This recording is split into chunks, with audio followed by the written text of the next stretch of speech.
שלום לכם. היום באשת חיל נדבר על נושא שהוא כאוב וגם מעורפל מאוד, המוות. על פי האמונה היהודית, מוות הוא סוף רק במובן של עבודה על המידות, במובן של מי שבישל לקראת שבת, יהיה לו מה לאכול בשבת, כשהאוכל, השכר, הוא ההצטברות של המצוות והמעשים הטובים שלנו בעולם הזה. אותם מעשים מספקים לנו זכות קיום וגם סנגוריה בעולם הבא. על פי הגישה הזאת, עבור מי שהיה טוב במהלך חייו וגם הספיק לעשות את התיקון שלו, המוות הוא דבר טוב, הוא הולך לעולם שכולו טוב. אז למה אנחנו כל כך מצטערים, קוראים את הבגדים, יושבים שבעה? על הנושא המעניין הזה נדבר מיד, אבל לפני שנתחיל בדיון שלנו נכיר את חברות הפאנל. ושולמית סנדרוביץ', אשת חינוך, מנחת הורים ויועצת זוגיות. שלום גם לך. שלום. יש אותך שולמית.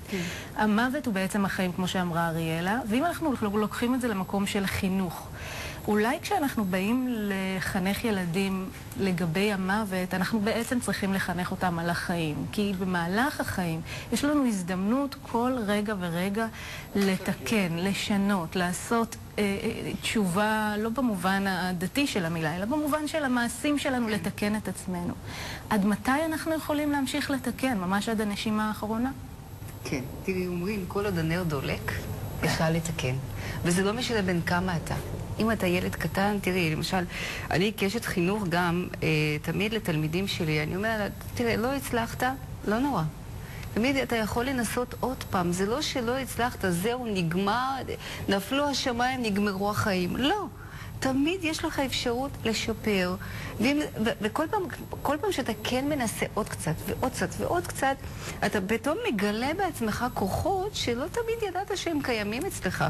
אותו דבר אני יכולה גם להגיד לגבי ההורים שאומרים, אוף, איזה ילד זה, ומה אני כבר יכולה לעשות, עשיתי הכל. יש מה לעשות, צריך רק לחשוב וצריך לראות איפה את עושה את הטעויות כי הילד בעצם משקף את ההתנהגות שלך, מבינה? עכשיו, לגבי אם אנחנו מדברים על החיים ועל ההווה ועל העתיד ועל העבר, הרי את העבר, כמו שאמרתם פה, אי אפשר לתקן. מה שעבר עבר כשמו הוא. העתיד אף אחד לא יודע מה יהיה.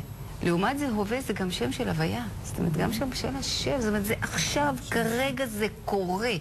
אם אני יודע לנצל את הזמן, כמו שנאמר פה, אז אני פשוט, אני יודע, כמו שאתמול אמרתי לבעלי, כל דקה היא חשובה לי, כי אם אני מפספסת אותה, אז אני מפספסת המון דברים אחרים, כי יש משהו אחר שכדאי לעשות.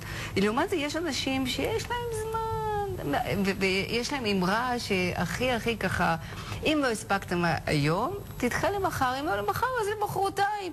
והם לא מבינים שיש דברים שלא הספקת, כמו שמישהו, למשל, אנחנו מדברים פה על מוות, שהיא רצה לבקש ממישהו, לדבר עם מישהו, ובאמת להגיד לו שהוא מאוד תרם לחיים שלה.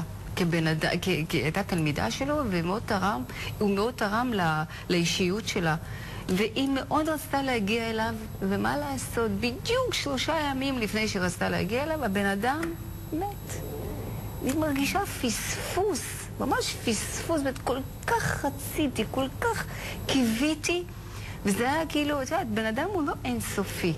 יש לו את הגבולות, כן, אומרים, וזה כמו תחנת אוטובוס. כן, זה כמו נסיעה באוטובוס, כל אחד יורד בתחנה שלו. התחלנו לדבר קצת על המנהגים ועל הדרך שלנו, מנהגי האבלות, הדרך שלנו בעצם להצליח להתמודד עם המוות, אם בכלל אפשר. כן, אני רוצה למשל להגיד שיש הרבה אנשים שהם, הקרוב שלהם מת, אז הם עושים לזכרו. פותחים כל מיני עמותות, פותחים כל מיני תורמים כסף בשביל להנציח את השם של אותו יקר להם. ואני חושבת שלמשל אם אנחנו ניקח את העניין הזה של בטיחות בדרכים, שכרגע אני לא זוכרת את השם של אותו בן אדם שהוא יסד את העניין של אור ירוק, ואנשים, ויש לו מלא מתנדבים, והוא כל הזמן מדבר על כמה זה חשוב, ובעקבות הבן שלו שנהרג בתאונת דרכים, הוא פשוט הנציח את זה, והיום זה משהו שהוא מס. נכון שיש את הדברים של הממשלה, אבל זה משהו פרטי שנמצא בכל מקום, וזה גם תורם לחברה. והדברים האלה שאנשים מנסים לתרום ולתת ולהזכיר, זה לזכרו של, ואני תורם שיהיה ספר תורה למשל, כן, שתורמים לבתי כנסת, זה משהו שהוא מאוד מאוד יפה, תורמים ספרים, ותמיד רושמים את ההקדשה. וזה משהו שבאמת, אני חושבת, להנציח את המת, לא שהוא מת זהו נגמר, אלא יש לזה המשכיות. כי נכון, היה בן אדם כזה, והנשמה שלו ממשיכה להיות באוויר, ויש אפילו כאלה למשל ההורים נפטרו, והילד אומר, אני מרגיש אמיתי, אני לא לבד. וזה משהו שקשה להסביר, אבל מי שיחש את זה ויודע את זה, זאת אומרת, יש המשכיות. יש המשכיות, וביהדות, אחת כמה וכמה, דיברנו על זה שאין מוות וזהו. כי מה שהגוף זה בעצם החומר. אבל הנשמה ממשיכה, אנחנו מדברים על המוות, אז אומרים, מהי אהבה אמיתית? אז אני רק רוצה ממש סיפור קצרצר על פרופסור מבוסם, עמד מול קבוצת צעירים שהתנגדה לנישואים. לדעתם, מערכת יחסים צריכה להסתיים ברגע שנעלמת הרומנטיקה.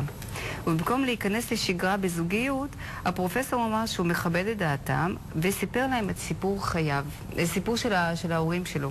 ואז הוא מספר שההורים שלו היו נשואים קרוב ל-50 שנה.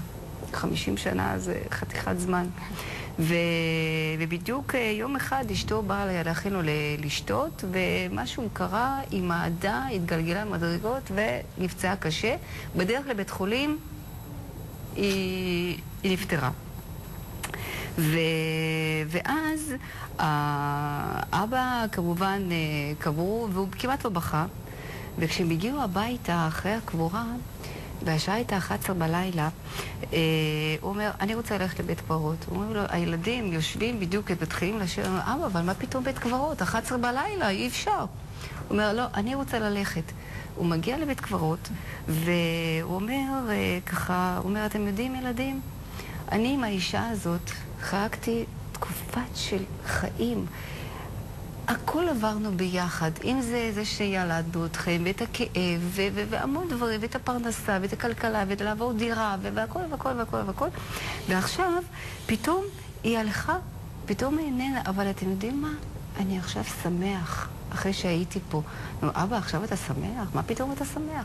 ועכשיו, לפחות אני מתנחם בזה שלא היא צריכה לעבור את הכאב בלעדיי, אלא אני זה שעובר. ועל זה אני שמח שבסך הכל יש את הזכות הזאת, את הזכות, כן? את הזאת. ואז הוא אומר,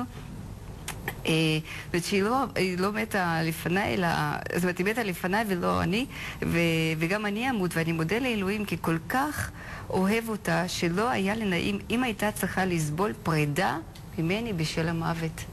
אז הוא רק אומר, איזה זה אומר שאין כמו מוות כדי לעורר בנו את הרומנטיקה הזאת. זה כמוות האהבה. זה must בכל סרט. טוב, אנחנו הגענו לסיומה של התוכנית. אני מאוד מודה לכם שהשתתפתם, שכולנו נחיה עוד הרבה מאוד שנים. הגענו לסיומה של התוכנית. תודה שהייתם איתנו. נכון. ניפגש בקרוב. שבת שלום.